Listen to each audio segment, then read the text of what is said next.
Alright, this is Veterans Weekend, celebration of our veterans. And I'm here at Shiloh National Park Cemetery right here, pertaining to honoring our dead. I just thought I would come out here real quick and kind of pay homage to those who have sacrificed so much, regardless whether they was on the north or the south.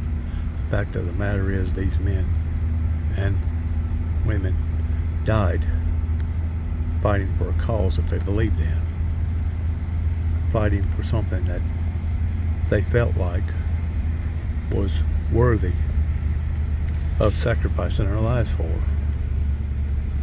And it's really very touching, it's very moving to come into an area like this and to see and to feel just exactly how extensive that this actually went on, not just in the Shiloh,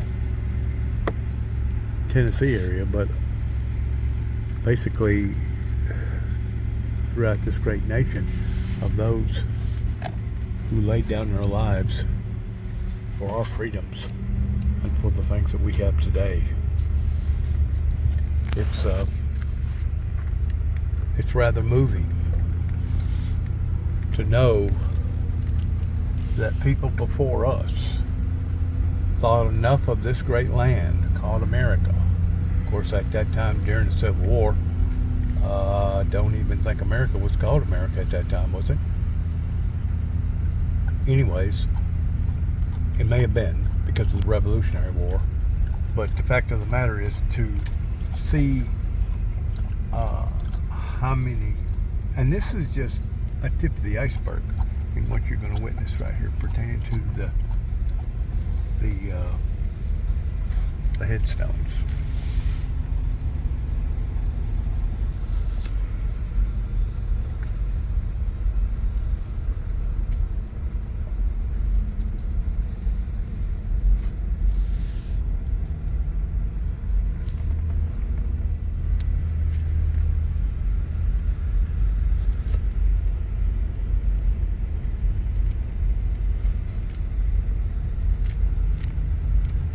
Then you come on out this way and you get to see different memorials set up for different branches or groups of people.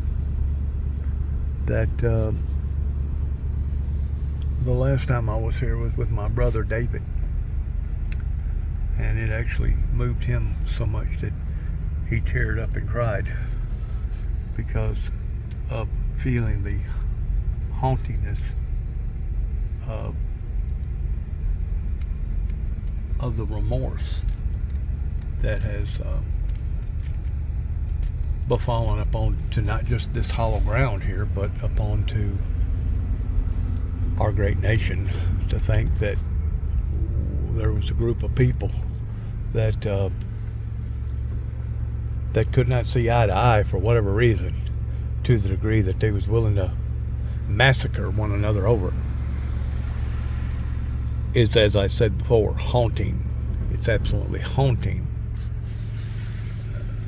bone-chilling, blood-chilling haunting, in thinking that we are close again of seeing this same type of tragedy that could very well befallen upon to the American people, of being so polarized, so divided in almost every aspect of our politics that you can think of.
let it be said, so let it be written, so let it be done.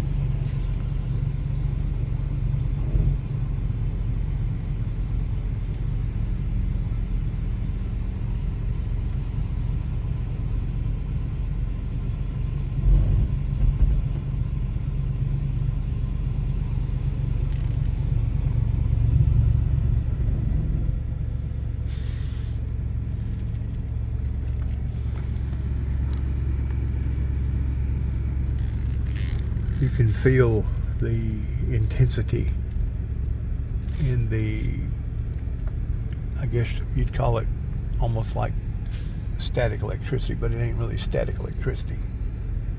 But you can feel the remorsefulness and the seriousness of what these people had to bathe basically in their own blood here on Veterans Day weekend for our freedom and for our great nation being who we are today. And to think that we're not paying close attention to the same signs that obviously they seen coming around the corner pertaining to their political affairs not being able to work out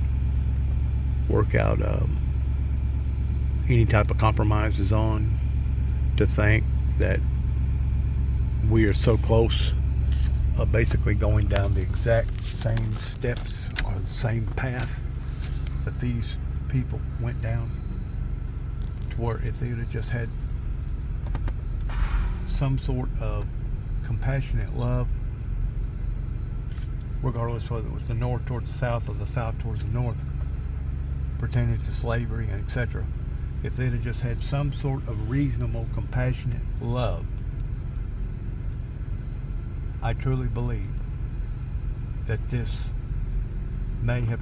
could have been avoided. Of course, according to Winston Churchill, after him studying the American Civil War, he come up with the conclusion that it was basically the perfect storm, and that it was one of the most unpreventable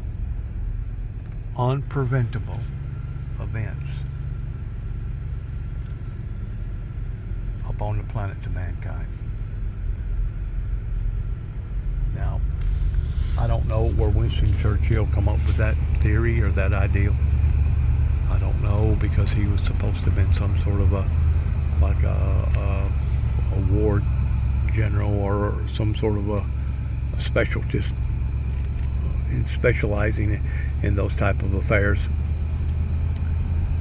But I'm one to want to believe that any type of bloodshed, regardless whether it be people among themselves, regardless whether it be people across the pond, out of diplomatic procedures, I'm one to believe that any and all bloodshed can be eliminated if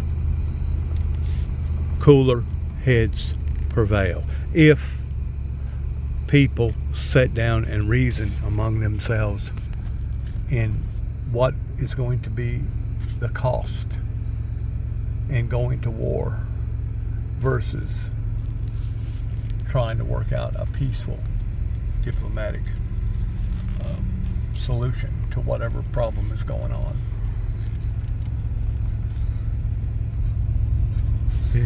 It's really frightening to think how close we are right now in examining the same type of footsteps today as what our ancestors obviously went down the same paths, but chose, for whatever reason, not to want to have a mind of reason, didn't want to have a mind of compromise, didn't want to sit down and listen to other people's disagreements and other people's grievances. You know, this weekend has been a very, very emotional weekend for me because I got the opportunity of going to Huntsville, Alabama, to where my son was working at right before he died. And his wife was good enough to let me have a toolbox that I originally gave my son, Snap-on toolbox. And there was another box in there that I went ahead and got because she told me that she didn't want neither one of them. And there was another box that I told her, I said, well, if you don't mind, try to give that to Nicholas's best friend, Jesse, a guy that he rode up with, that I had no idea the closeness between Nicholas and Jesse, of Jesse basically marrying Nicholas's first wife's sister and having either 4 or 5 kids by her. I had no earthly idea that Jesse was that close to my son. So I told her, I said, well, go ahead and give the box to Jesse. And if Jesse don't want the box, and it's a big, huge box, it's a regular full-fledged mechanical box, or not mechanical box, but a construction box, donate it to the company. Because the company has been so compassionate. The 2 brothers, Kegel brothers, that own the company, whenever I come to get the tools in the toolbox, at first, whenever I got there, one of the guys that was at the scene at the construction site said, or at the construction company, he said, well, you're going to have to wait right here and let me give them a call and find out what's going on. And then, I don't know, maybe 10 minutes later, here comes Jesse. Jesse looked at me and said, well, they're occupied right now, and they're not going to be able to see you.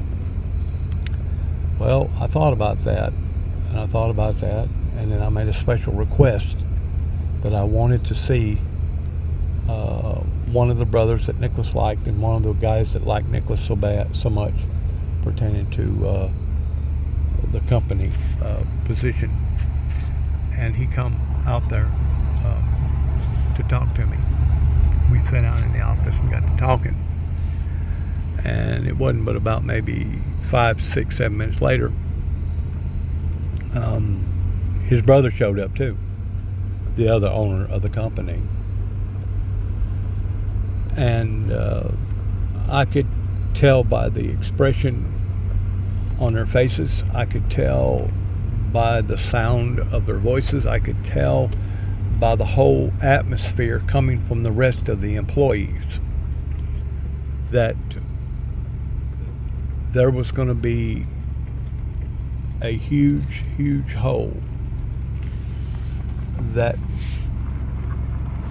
was going to be caused because of the onslaught of my son dying, trying to do a job moonlighting for another company, of being paid X amount of dollars to go out to Arizona and bring this concrete truck, crane pumping truck, back from Phoenix, Arizona to Horn Lake, Mississippi. As I've said before on some of my other work prior to this, this is the year 2025. I'm here in Shiloh Park. Right there is a sign that talks about Pickwick, turn left, Corinth, Mississippi, turn left, Adamsville, turn right. Adamsville is basically where beef repulsor come from in that area. Anyways, explaining to me how important that my son was to that company, as I was sitting and listening and thanking them for everything that they had done in honor of my family for the benefit of my son. The scriptures come to my mind, in which I didn't say nothing at that time, but the scriptures come to my mind, in which, to business people, this may not mean a dime in what I'm fixing to say. But whenever it says in the Bible that if you so much as give even a cup of cold water in my name,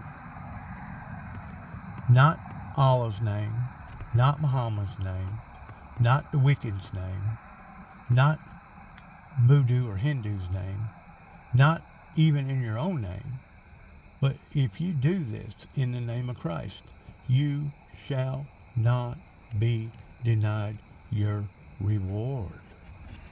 And regardless whether it be a heavenly reward or a earthly reward, I just pray that God will bless that company and those two brothers abundantly, and that they will prosper, and that they will grow, and that they will be successful in literally everything that they put their hands to. In addition to one day hearing the Heavenly Father say to both of them, well done, thy good and faithful servant. Where you have been faithful over a few things, come, enter into the joy of the Lord. Well, I will make thee ruler over many.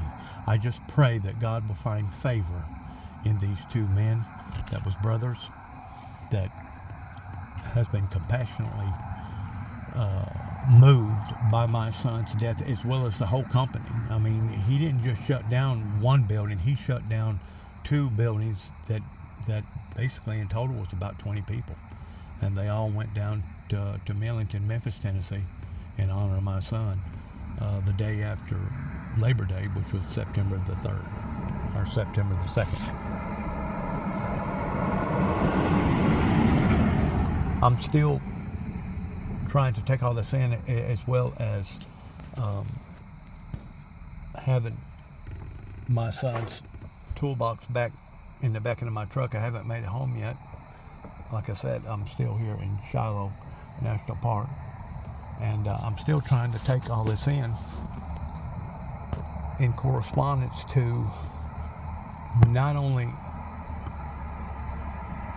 my personal loss pertaining to my son, but in how that my son left a testimony of his own faith in what he was going through, the struggles that he was going through, and there towards the last become so closely intertwined with the Almighty that I can't even begin to put in proper words in just exactly how meaningful that is to me. So I will always be indebted to those who have helped not only my son, but helped my family, regardless whether they helped us materially or just helped us in prayer, held us up morally speaking. I will never be able to repay those who have helped me throughout not just this particular challenge in my life, but all the challenges in my life, that had enough compassionate and humanistic list about themselves that they would willing to put aside their feelings and say, you know what, regardless of how we believe, regardless of what we believe, we're gonna treat this individual as somebody that deserves to be treated just like any other human being. Anyways, this is my son's stuff right here in the back of my truck. I just wanted to show that I wasn't lying pertaining to being fortunate and being able to go down to Huntsville, Alabama and get my son's stuff and bring it back home. I don't even know right now what's in there. I mean, I just took a glancing look, but as far as actually deciphering what's in there or where I'm going to put the boxes or what I'm going to do with it after I get it back to the Jackson Estate there at 291 Thompson Road, Sharon, Tennessee, zip code 38255. I have yet to figure that out, but I do know this, that my son was very, very grateful for the things that this great nation has done, even though there's been some bad actors, even though there's been some horrible, horrible people that chose to want to show their ugly side by either direct attacks or indirectly in not wanting to support the Jubilees Jesus Christ Windmill Ministries missions throughout these years. I just know that my son was intensely grateful for being an American, knowing the sacrifices that has been sacrificed for not just his liberty, but all of our liberties. I just want to say thank you to all the veterans on Veterans Day, year 2025, because we cannot share in proper word form in how grateful that we truly are. God bless America, and God bless our troops. Shalom. Hallelujah.